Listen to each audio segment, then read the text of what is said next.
part of what I'm going to talk about today is the differences. Oh, you guys going to come over here? The differences of working on remote teams versus working in person. I have my own company of 10 employees. We're located all over the country. And so I get excited with the opportunity to work face-to-face. I think that it's worth it to do extra things like this, to leverage the fact that we're face-to-face.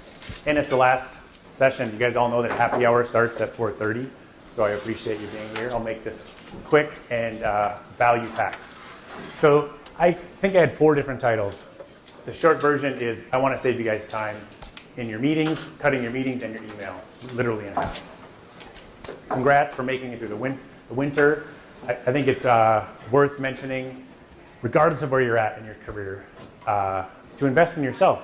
I think there's a lot of people that don't do that. And so kudos for making it out. And to be part of a cool community like Mini, I did a Mini Demo 12 when I demoed my company. I thought I was prepared, no Wi-Fi, so I recorded my demo. It's like, yeah, I got this. Everybody was drunk because I went last, again, it's like a thing. They decided to serve liquor for the first time, like hard liquor. And then the person who went before me ripped the VGA pin out of the dongle. So I just talked, it's fine. I have 2 dongles today, 2 remotes, we're good to go. After Mini Demo, I grew my startup to 5,000 portrait photographers and $1 million in annual revenue. So it was a pretty fun, exciting first couple years. I was pretty much myself and some contractors, but since then, SaaS is hard, competition's hard, but we're still growing and having a blast. And the real takeaway is I've learned how to grow a team and a remote team, and I want to share some of the lessons I've learned doing work through others, and so that I don't have to do all of it myself. It's a different leap, it took some guts and pushing through my fear, I guess. Finding people that were smarter than me is really important. Keeping them excited became my new job, keeping them engaged and making sure they're working well together, and trusting them to get it done. So why the heck does this matter to you guys? Okay, I believe my big proposition for today is that the tactics and tools that have all come up in the last decade to enable us to work remotely, the tools themselves are kind of meaningless. It's how we use tools, right? That's kind of a no-brainer. But I believe the way we use them right in order to support remote teams is just as important in how you work internally. So you guys, by a show of hands, we'll do some other fun stuff in a second, but who's on a remote team? Raise your hand. Who works in a brick and mortar office? The rest, awesome. Okay. You guys all, show of hands, know Jason Fried, founder of 37 Signals, now Basecamp. In 2010, I remember watching this video while I was at my corporate job. I went down to go work out because I was sick of getting interrupted, and I watched this TED Talk about why work's no longer happening at work. We're constantly being interrupted. We're interrupted whether we're at work or not, right? We're always being interrupted. Great talk, still holds up today. But I want to build on this premise. One of his big ones is meetings are terrible, toxic, poisonous things. Does anybody agree? To feel the stress of the title, you're in the right spot. If you agree that meetings typically, not all, but typically they're pretty bad. And he introduced this idea that this is not just a 1-hour meeting, right? This is a 1-hour meeting times people in the meeting. And we owe it to each other and to our companies to treat it like that. And then on the side of interruptions, I like the analogy he introduced is sleep is like work. If we every day went to bed and we're constantly interrupted all night long, it's a pretty crappy night's worth of sleep. Why do we allow for that at work?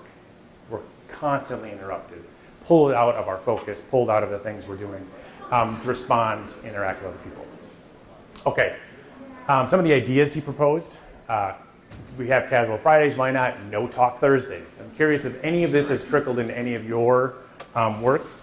But the big idea here today is, I'm a marketer, so I like to get grandiose, but I promise I'm not exaggerating here. The single biggest change to my productivity in the last year using this new tactic I want to share with you guys really blew me away. I've been excited to tell any dinner party I just talked your ear off about how I'm making short videos in exchange for all of my emails and meetings. That's the basic premise. So I literally spend half as much time in the email. It's not like I just took that time into another tool. That'd be cheating. I legit have cut out saving like up to 10 to 20 hours a week out of my work because I'm much faster now. I already eliminated meetings from my team. We have one all hands team meeting every other week. And then I have one-on-ones as needed with my team. And we're more productive than we ever have been. Okay, so are things getting better? I want to take a sample both of who you are, so I make the rest of this relevant to you, and what you guys think the state of the industry is. Where do we go to get our work done, and what do you guys do? So first question, out of that quick, excited, my nerves are high, rambling, I want you to think about your own work. What's it look like? Are the things you're working on, do they require more or less uninterrupted time? And let's go, so somebody else, get a volunteer, I'll show you how to vote. So Mickey, if you could come up and show everybody. And we'll just make a quick line and do it quick. Yep, bring all your stickies.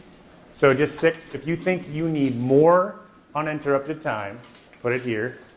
And then are you given more or less in the last 10 years? Is that trend line going up or down?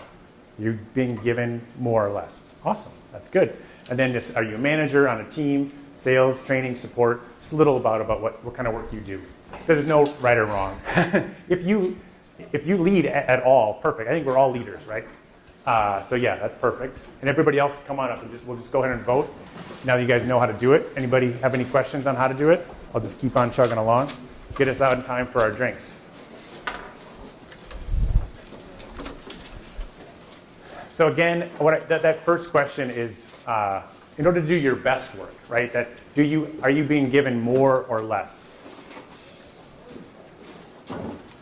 Does everybody else have this issue of leaving tons of browser tabs open? Is it like a reminder of things we've got to get back to doing? We're constantly interrupting ourselves, jumping around. What about this one? I hate interruptions so bad. Like you got to reboot your computer. I think I've set like record. I'll go like a month. I'm like, no, I can't because I don't know if it's going to be 10 minutes or a half hour. I can't let you like turn off everything for that long.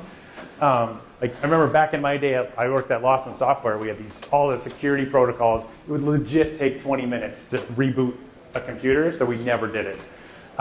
So you can take your first takeaway. If you need an icebreaker in a meeting, just do it. Back in my day, the problem is it's also a word of caution that'll waste time because everybody has a back in my day. When I first started, computers were just blah, blah, blah. And look at how far we've come. Okay, so big picture. I believe too many interruptions. So it looks like we've got about 50-50. Awesome. Some people are taking some efforts to get the time they need. Some people still are not. We've got mix of managers, awesome. And on teams, no salespeople. Cool. All right, good to know. Training, developers, and non-dev. Awesome. Thank you guys for doing that. So that was my hunch. So I've got some things that will be valuable to you guys. I believe we're still being interrupted too much, even though we all kind of have accepted that meetings are a bummer, interruptions are bad. But 10 years later, there's a lot we're not doing about it. Within that big picture, I want to focus on the real potential I think that there is out there for asynchronous collaboration. Sorry if it's a weird term. I try to think of others, but it just means that we can collaborate. Let me slow down. The types of work I believe we all do require larger chunks of uninterrupted time because of specialization, right? We're all specialists in the thing we do. But most of us, does anybody work on projects where they're able to take it from like the whole thing from idea to customer, or like from A to Z? Typically, awesome. Typically it means working on a team where other people have to help you get it done. So we need to collaborate, mixed with this thing that we need, I believe, to do it asynchronously because what we're working on is so specific. So I'll add some more color in a minute. But first on what I believe is the opportunity here. When we allow and get better at working, collaborating together, but doing it asynchronously, there's this huge untapped potential. This is when you Google collaboration, some people collaborating. I disagree. I don't think any work's actually happening in this picture. This is just a stock photo, right? It looks pretty, but no real work's being done. Real work looks a lot different. Another big benefit, I believe, of getting this right is morale. We all have way more fun when we're collaborating better and we are given the time and space to do our best work. The same way that Amazon has totally changed retail, it's way more efficient, amazing untapped capacity, all of that. I believe, I might be getting a little grandiose here, but making quick, short video messages for our team, for a variety of use cases, will do to productivity the same thing that this awesome, huge innovation has had. Here's a quick example of what I'm talking about. You hit record, it records your webcam, records your screen, and your voice. Has anybody made a video like this already, ever? 2 people? 3 people? Okay, awesome. Even people who have, I promise I'll make it, there's ways to go up from there too. Okay, so that's the basic premise. We'll build from that. Has anybody used Camtasia or ScreenFlow? Yes, awesome, cool. And what about Jing, Cloud App? Yeah, there's a difference between these 2 tools that really is where I got really excited about this. I've been using these for like over a decade, and when those came out, it just opened my mind even bigger. Okay, so this analogy, like a zipper, like a perfect, I'm an efficiency nerd, so when I see like a perfect zipper merge in traffic, I get all excited, like, oh, look how efficient that was. Which of course means I love self-driving cars and the potential they bring. A lot of people think, oh, we'll be able to like read and do all this stuff. I'm excited to like watch a movie and go to the cabin with my kids, like play a game. I think that when we first think of innovation, there's like the baby step, but the real potential is a lot bigger than that. Same thing happened when you think of intersections with self-driving cars. Everybody could start at the same time. How cool would that be, right? Intersections would be so much faster. And then I saw this. It was like, let's see if it plays. Oh, it's not going to play. 1 second. This is so good. I want to make sure it plays. There we go. Somebody did really good CGI here. So we don't need stoplights someday. Whether this is 5 years away or 50. Right? Look at how much more capacity and productivity this intersection has, right? So we tap into this automation. All right, I'm glad that worked. It's good lesson there. So you get the point. I like analogies, and I think there's huge potential here. Okay, so the keys. So let's look at what's wrong here. I think there's opportunities for untapped potential in a couple places. The one I'm talking about here is in the handoff, when we have to work with each other. That's the collaboration part, right? Okay, I've done my part of this puzzle project, whatever it is, and I need to give it to somebody else. We're all pretty bad at that, I think. This is where there's a lot of opportunity. So I Googled relay race or handoff, and aside from them supposed to be on the same team but different colored uniforms, what else do you think is wrong with the mechanics of this handoff? Does anybody see anything that looks like it's obviously fake or probably not best practice relay racing? The grip. The grip? Yep. Okay. Cool. Yep. I ran relay races in high high school. Oh, perfect. The leader should have his left hand back. Ooh. And the handoff guy should be on the right-hand side of his lane, and the blue guy should be on the left-hand side of his lane. I love it. I hope this next part is true too, now that I have an expert in the room.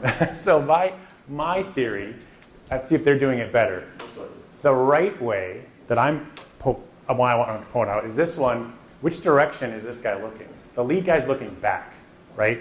I believe when we're working in fluid teams, and I think on a good relay race, it is the passer's job to make sure they're landing it where it needs to land, right? Their eyes are forward, and so is the lead runner. They are focused forward where they're going. They don't have to stop and make sure that the person giving them the next project is doing it in the right way. Like, I know that so-and-so gave me the thing, And when they all on vacation, when they go to sleep because they're in Tokyo, I have everything I need to get the rest of the job done. Okay, so with all of that big fun theory I like to talk about, let's get into the actual tactical stuff here. Where to start with using video in your communication. Some best practices I've learned along the way, and 2 of my favorite tools and why I like and use both of them. All right, where to start? So the video gateway drug, for those of you that haven't done it, I'll start with you. So this is where I got started. Is my background was in training at a large software company. So I tell people to find a question that you answer all the time. Something that takes you 10, 20 minutes or more, whether somebody comes up to your desk and asks you all the time, or you get asked throughout your day. Record it. Record it in 5 minutes-ish. Make it a canned reply in your email. So the next time you get this request, it's like seconds. Like, boom, here's the answer to that thing. Here's how you log into the server. Here's how you reboot it. Here's a special thing you need to do to not break it. Now you know. And this is where the gateway drug analogy comes in. It's so addicting, you guys. I can't tell you how excited I get. Again, as a efficiency nerd, when I get to go, can reply, send. And I feel like in my body, I just saved myself 30 minutes. Every time you hit that send button. So that's just one-off manual. One typically to many. That's where I got started. Another one, if you do a lot of us, if anybody's worked on a really good presentation, you got really good at polishing a lot of complex things, and you deliver it live, and it's like the best it's gonna be, go home and record it, or record it in front of a computer so that you have that. You have that asset that you can share later internally to your team. You never know where that awesome video is gonna come in handy. Even if you only gave it to a small group, you can record it, and then you don't have to get that request. Oh, so-and-so was sick. Could you come do that talk again? Well, no, here's the video, and now you get an hour back, or whatever it might have been. That's where to start. And that's where I started. It was really fun to I liked using all the screen recording tools. I'm a photographer and a videographer. I liked the gear, the lighting, the editing. Whenever it was going to go to a lot of people, it made sense sometimes to spend that much energy to make a cool training or communication asset. But the next step is these new browser plugins. Without any editing, you just hit a button.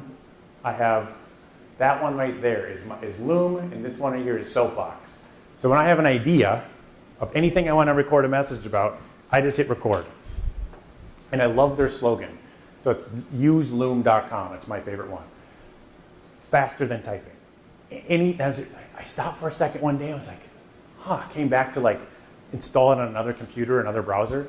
It's like, that is I'm a geek about marketing headlines. I was like, that is so spot on. Because I had only made 5 videos so far. I was like, I'm saving every type of interaction that used to take me 10, 20 minutes in an email. Here's a use case. Do you guys find yourself writing an email where you have to go get a screenshot and then draw an arrow to a thing?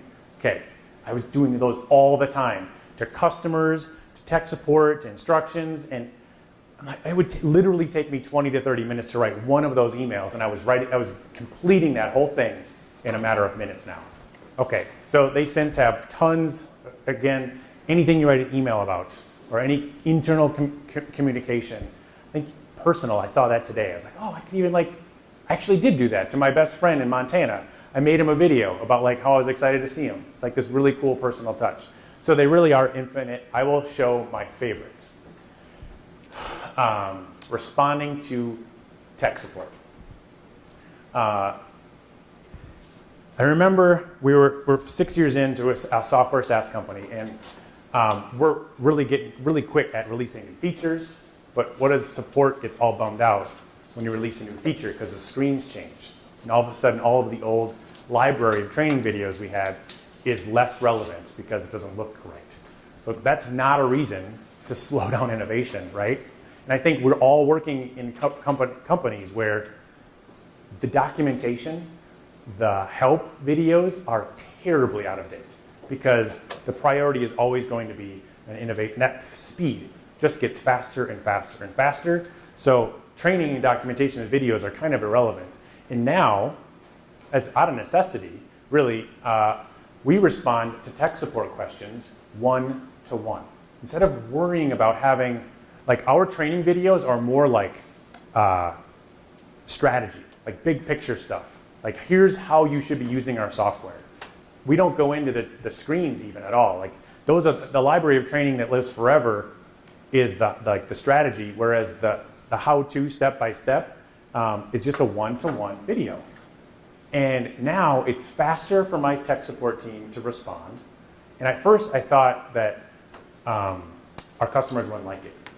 Guess they love it. They're like, oh my God, somebody took the time to make a personal video for me and show me how to fix the thing I was stuck on. Internally, bug reports. We got a few devs in the room.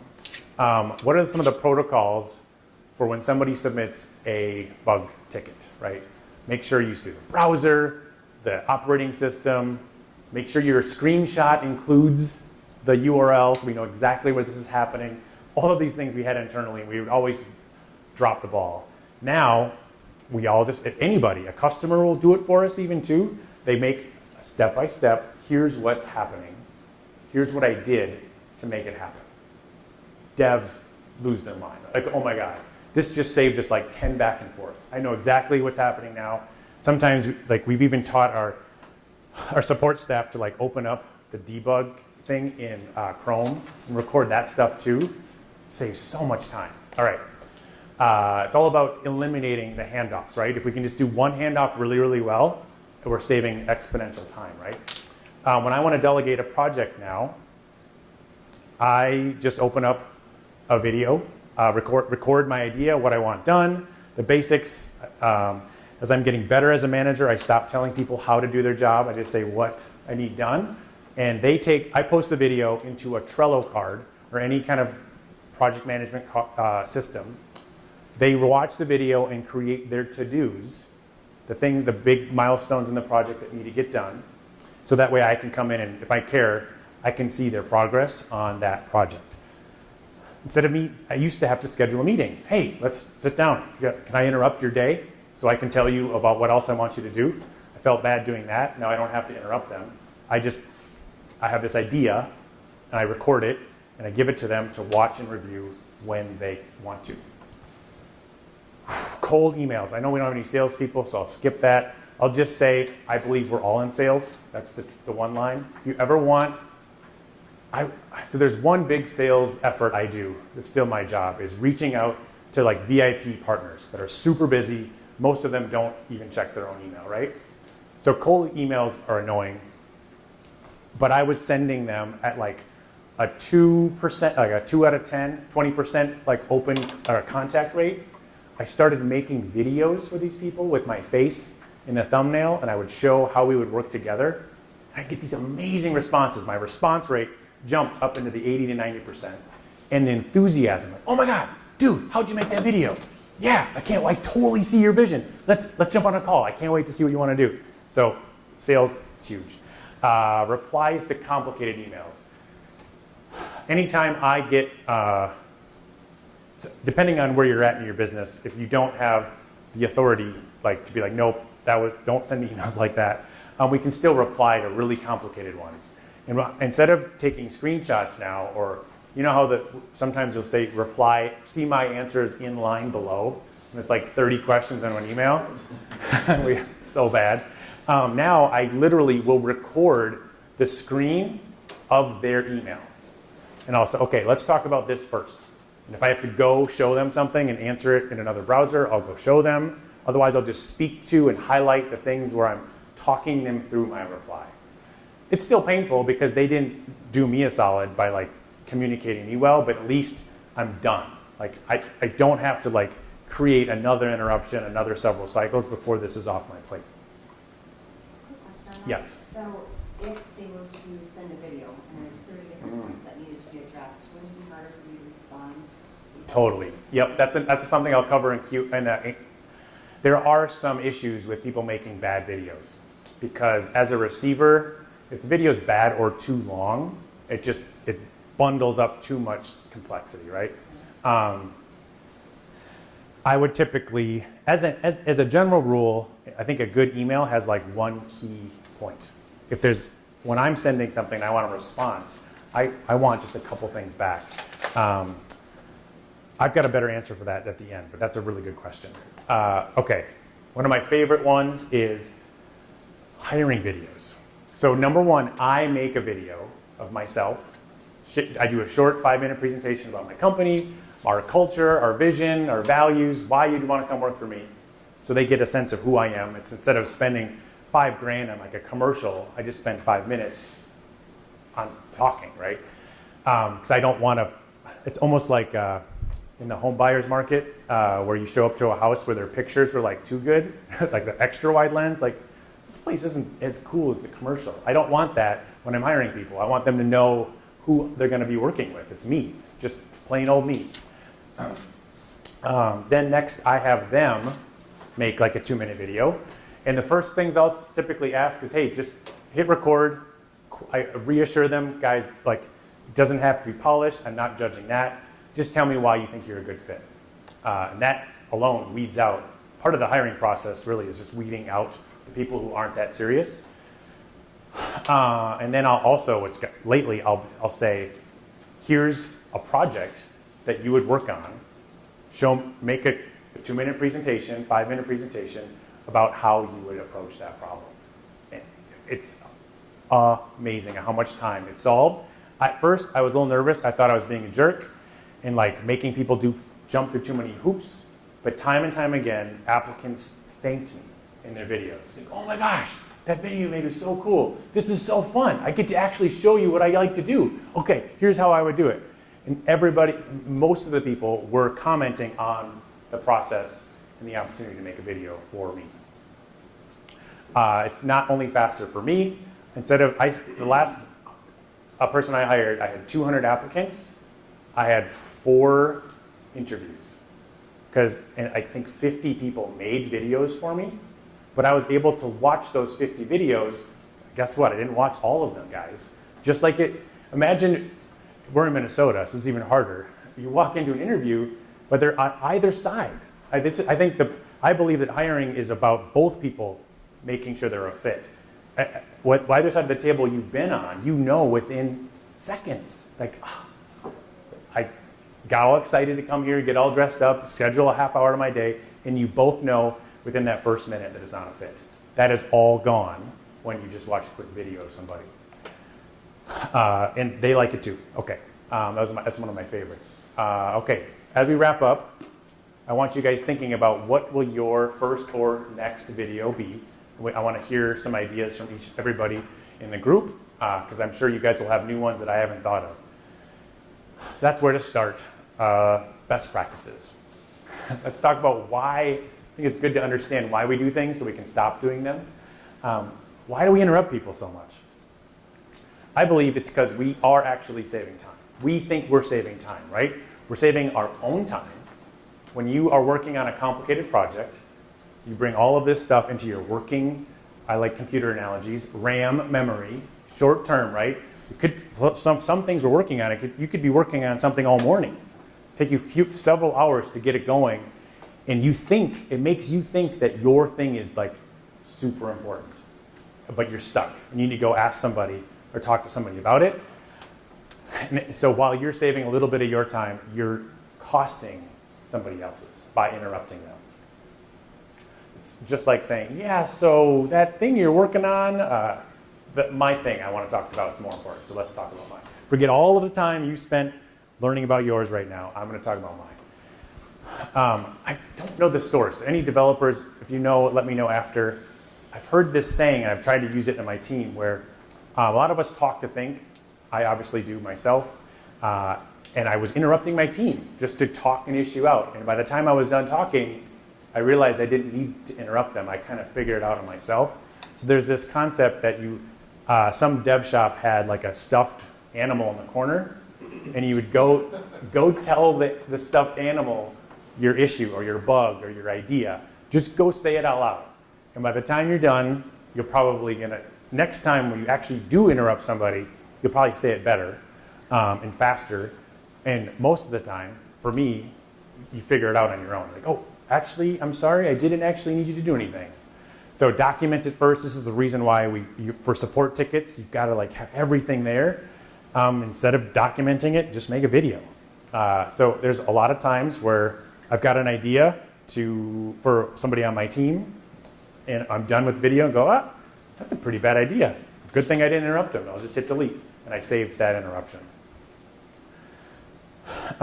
Next concept. So why do we all hate phone calls? If there was one feature I don't know about you guys, if we all had to give up one key feature of our smartphones today, it would be phone calls. Like that's the least important feature of a phone because we all hate them because they're all it's always a surprise. And like, I liken it to my in-laws when I first got married. They loved just showing up unannounced. Like, hey, what's up? We're in the neighborhood. It's like, that's not cool. That's not what we do anymore. You have to let us know you're coming over. Same thing with a phone call. The only phone calls I take are scheduled phone calls. We like text messages because, yes, text messages come with their own limitations. But I think the reason why it's become so ubiquitous is because we can think about our response. Like, thank goodness I got married before all of this happened, because I would be really terrible, like reading intonation of text messages. Okay, back to work. So I think there's so many times now, again, the context is most of the stuff we work on is more complex. It requires us to go deeper and to think about and analyze a lot of our work.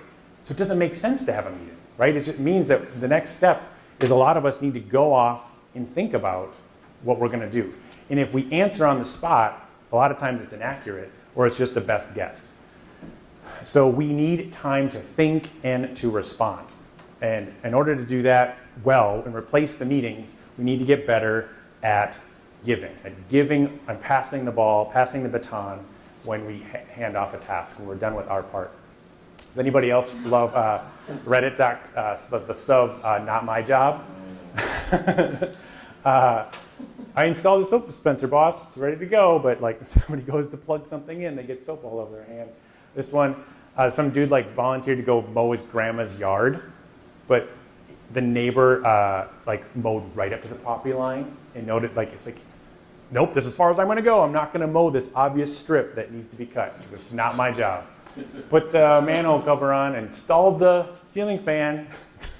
It doesn't matter that it won't spin, but I did my job, right? This is why we have meetings. It's like we show up, we've all done it. We're just like, here's my thing. Like, I know it's not my best work. I know it's like missing things, but there you go. And back to remote work, especially when somebody's out of your time zone, we know we have to get these handoffs better and right, because if we get it wrong, it means they're sitting around doing nothing potentially the next day. And I think that mistake, that cost, is really apparent when it's separated like that. It's easier to see. But I think in order to get to this bigger potential I'm talking about of productivity and happiness and satisfaction at work, is we are wasting just as much time, I think, when we do this wrong. Even though we're in the office, like we send these incomplete things to people because, if they don't get it, they can just come over and ask me. What a waste of time. Like, just give it to them in a way they can run with it. Okay, it's all about the handoff. So giving people everything they need. What do I mean by that? The context. What project is this part of? What else do they need to know to do their part? Making sure they have access to the right systems they need. Putting your answer, your thing, your project in one singular space so they don't have to go searching for it.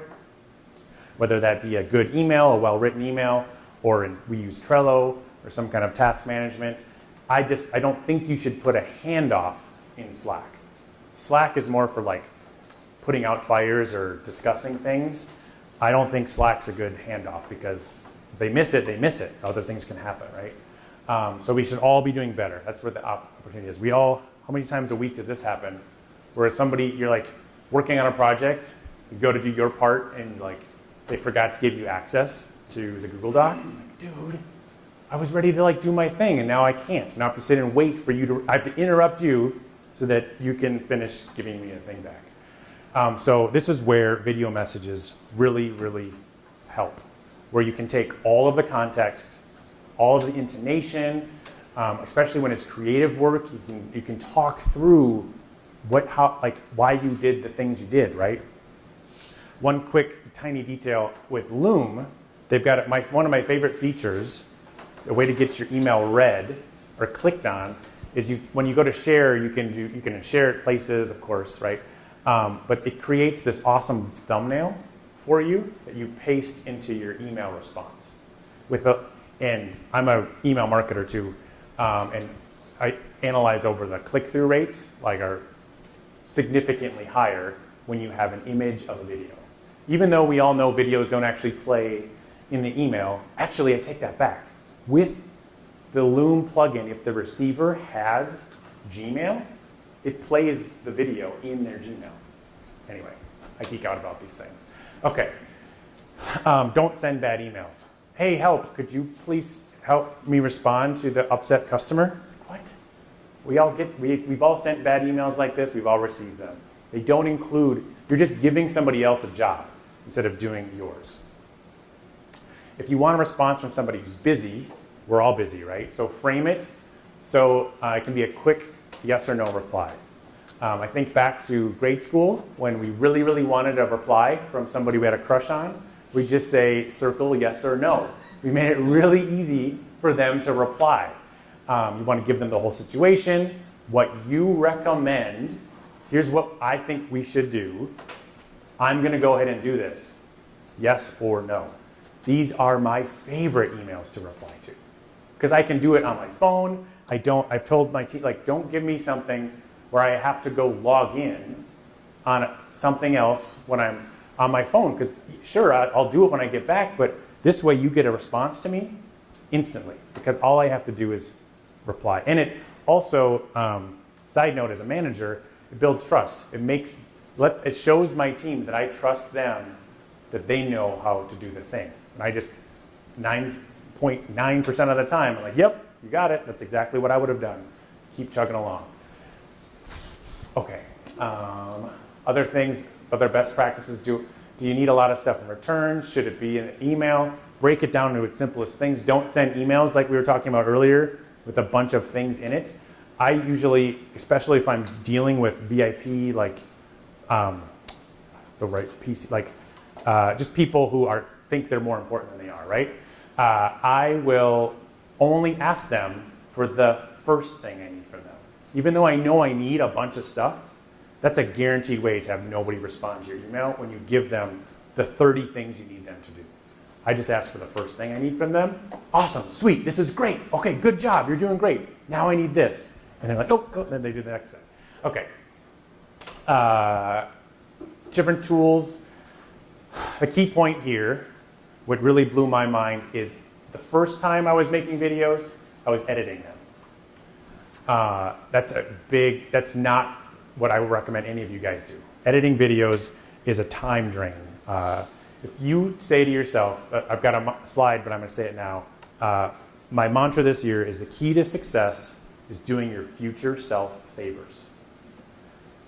Whenever I was saying, oh, I'll edit this later, I was a huge jerk to myself. Thanks, dude. Now, I have to watch that whole video again to find the one spot where I messed up. Not saving anybody any time. Okay, with these new tools, Jing, I think is still around. Cloud App has some video features, but Loom and Soapbox, you can trim off the beginning and end. And so when you get frustrated that you can't crop something out of the middle, that's on purpose. Because that means that if you make a mistake that you can't crop off the beginning or end, you just hit delete and try again. You've only wasted 5 minutes. Remember, it should only make 5-10-minute tops video. If you say, I'm going to start making these longer videos and I'll come back to it later and edit them, it won't get done, and it's just a huge waste of time. So the editing is the huge important thing. I like these two quotes. Perfection is the enemy of profit. Done is better than perfect. I've learned that even with some of the more expensive videos I've had produced, they're performing worse than just me on a webcam, because it's personal, if we look at the crazy rise of like Instagram stories or Snapchat or whatever, it's just, as annoying as that might be in that context, there's something to it. There's something personal and quick and easy and honest and authentic that I think we all crave. Okay, here's a quick bonus. Does anybody use Slack or an equivalent tool? All right, here's my quick Slack rule. For remote teams, I require, if it's a one-on-one, we'll reschedule if you're gonna call me on your phone. There's a night and day difference between cell audio and HD. Like maybe Skype sometimes is reliable. It's better than a phone call, but Slack for sure. I can hear you're like, I don't need to see your face when I'm doing it on my team. I just want, because that's awkward. I don't want to be in your house every day. I just want it, but I can hear your mood. I can hear what's up. I can hear what you're stressed about when it's HD audio. I never thought I would care so much about it, but it's a huge difference. They acquired somebody, so now on a meeting we can also share each other's screens during our meetings, which is huge, way faster. It's weird. I think that in a meeting, when you're talking about something you're working on, like sure we have like this too, but I think if we're all sitting in front of our computers together, looking at the same thing, there's something so crazy efficient about that, way more than I think sitting in a meeting is looking at somebody else's screen that might not have access to the right thing. Slack search actually works. I'm going to skip to the good stuff. Turn it off. That's a big one. I tell my team, when you need to go do real work, literally just turn off Slack. Don't worry about the notifications and your light being green. Like how many people work for companies, your face is on camera, but like, I'll just out my buddy. On Fridays, he's just like, wakes the app up, so he's green. So people think he's working. It's like, dude, that's not how this tool is supposed to be used. I just say turn it off, and I want my team to turn it off so they're getting stuff done. This is the big one. I made this up. I'm sure it's not novel, and other people might do it. So with any type of creative work, I think development work is special, but I think that we all now work on really good things we need to uninterrupted time for. But right now in today's economy, dev work is the most expensive. So they kind of get treated special. When we have our 2-week all hands dev meeting, dev is in port. We get to give them our projects, our feature requests. Here's what we want you to build this sprint. All right, you're good? You got it? Everybody's good? Okay, cool. They go out to sea. We are not allowed to direct message dev. Scope creep. Our hit rate for completing and pushing on our scheduled pushes is out of this world since I've been doing this. We don't get to change our minds. Like, go build the thing we told you to go build. If we, a week later, go, oh, the customer wants it this way instead, like, that's kind of a bummer because now we're also pushing out the sprint then a week, right? They can't just make up all of that work out of thin air. Their Slack does work back to us because I kind of give them extra priority. And I think that, especially for developers, there's a lot more complexity to the thing they're building. So they've got it into RAM, into their short-term memory, and they're stuck because we didn't give them the baton very well. They can direct message us. Slack is really good at putting out fires, right? And when we all need all hands on deck, we can really, it's like instantaneous. Wherever we're at, we can quickly help each other out. We've had some awesome kind of moments where we solve something fast because of Slack. But if we're not careful, everything starts to feel like a fire. And so that's why I tell people to turn it off. And especially support. Support is like, everything's urgent, right? Customer wants this. Okay, they're going to want it always. We're always going to have customers that want things. Let's not burn out our developers. Let's make sure it goes into Trello where we're not interrupting people. Okay, that was my Slack bonus. Finally, best practices. Okay, so Loom, first one I was showing you, it's a lot easier, way more intuitive. The video quality, it's getting better, but it's not quite crisp HD like Wistia is the company that founded. These are both free. I would say that this is more free. there's some features like if you want to download or do some things, then Wistia makes you pay. It's like a weird whatever. So as a result, it's faster to upload, faster for the person to download if they're on a slow connection, and you have slightly less editing options. So typically internal, I do this because it's super fast. If I want, for myself, if I want something going to customers that's going to go to a few more people, I'll use Soapbox, and I'll show you. It looks a little bit more polished, and when I'm making them, like I was trying to show examples on this Wi-Fi, and it wouldn't even load. Like it was pretty bad Wi-Fi, but also it's a pretty robust app. So this is the Soapbox editor. You can add these cool transitions where I like how they put the full face here on the left, and then you make another transition like here is only the person's face, here's only the screen, and then back to here's the screen split, right? So I really like that style. I think it's pretty clean and polished, and I'll do that when I really care a little bit more about the video and the person I'm sending it to. Again, Soapbox also comes with this kick butt. You hit share link, and it says it'll put the link on your clipboard, or it'll say link plus screenshot or thumbnail. And this really makes people open your emails. It's amazing. Okay. Anybody who's working inside of corporate firewalls and they get nervous about you using external things like this. I worked at installing TechSmith is the company that made Camtasia. They also have a product called Relay, which it's expensive, but it installs it on a certain internal cloud at a company. So if you want to make a huge name for yourself at a company, that would be like a fun project to implement. You could do it in a week. Okay, what to avoid? Fancy gear, bad audio, editing.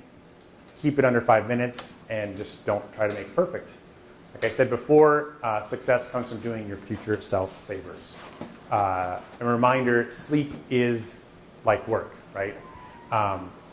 Stop interrupting other people. Stop, make things that you can, how you can stop being interrupted yourself so that you can actually perform at your highest potential. So any questions, and anybody have an idea, any way they're excited to make their next video? So I'm a developer, and I work with a few QA people all the time to show them how to do things, and they constantly come back and have me show them, and I have to do another 45 to an hour minute meeting to show them again, and he takes notes, but then he needs help again. So if I can make a video of me doing the thing, that would just Sweet. Makes me really happy. That's awesome, dude. One tip is just it's better to give somebody 3 short videos than one big long one. Just because things might change, and they might only need the answer to one small part, right? Anybody else want to share an idea they have for how they want to make a video? Burning ideas? Well, I kind of have one. Yeah, what's yours? Well, a partner and I are working on a startup idea, and I really like the concept of being asynchronous. Yeah. Because he's busy when I'm not, and I'm busy when he's not. There you go. That's what I'm worried about, though. He's a great guy. I love him to death. But if I ask him, he's the kind of guy, if I ask him what time it is, he tells me how to build the clock. So if I get him in on this thing, I'm going to go, I'm going to do this back. Any ideas? That's a tough one. Because that's just somebody's communication style. I'm sure that's how he's in person. And you can interrupt him and stuff. I think I've got buddies like that too. I think it's just saying I think that this tool, Loom, I think caps it at 10. It just stops. It cuts them off for you. So I think that's like a good. It's a good feature right there. We're you're leaving a long voicemail and it cuts off. You're like, oh yeah, it was going too long. Anybody else? Last minute want to share another cool idea or question? All right, I'll wrap up with. This is kind of the side note, the prerequisite. There's a lot of high trust on my team, which means a lot of this stuff can work. If you are working in an environment where trust might not be that high, it can still start with you. I think that micromanaging is a lot like helicopter parenting. I give tons of trust first. If I think that we micromanage or we project manage people because we don't trust them to actually get it done. But when you give people lots of rope, it just becomes obvious to everybody that they're not going to get it done and they're not the right fit. So I haven't ever had to fire anybody in 6 years, but I've had several contractors who I start really gradual. I give them tons of trust, and sometimes they deliver, sometimes they don't. And then it's like, all right, cool. I think we spend all of this energy in the hiring process trying to predict if we're going to work well together. I say hire fast and just try it out. And then that's a funny story we don't need to do. Okay, so you don't have to show your face if you're nervous about this. You can easily toggle off the webcam and then record it and delete it if you make a mistake. And I said all of that. Cool. I'm hiring a Reuben part-time developer, if you know anybody that wants to work somewhere fun. Any questions, comments? If this is valuable or not? Any ideas on good audio? There is a, if you want to sit back to the end, I'll give you my mic. It's a $60 mic on Amazon. It's like something ATR, blah, blah, blah. It's Amazon's recommended choice. I had like the really expensive one, and it picked up everything in the whole room. When the dog barks or something, the $60 cardioid microphone, and there can be all this noise, and it only picks up what you hear. Any advice for getting other people to hand things off to you better without being like, you suck? Yeah, right.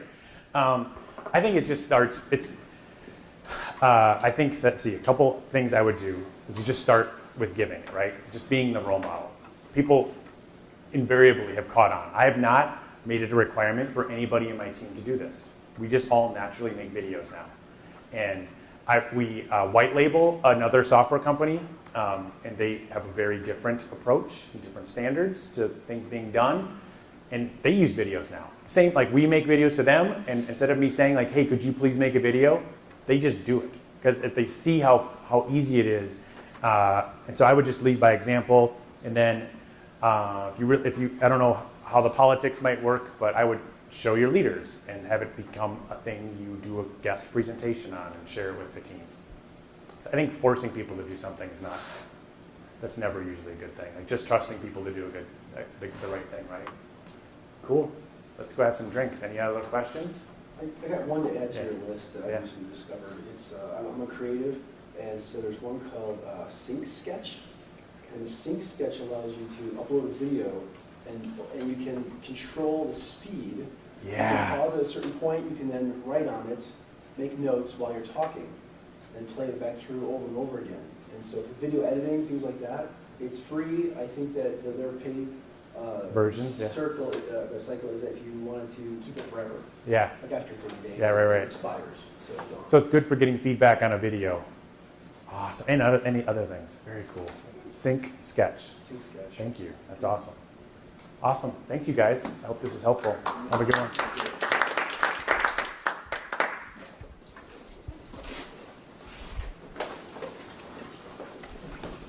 So you use like a nice mic on like I have like a boom, one of those cheap $20 like desk plant ones. Let's see. USB microphone.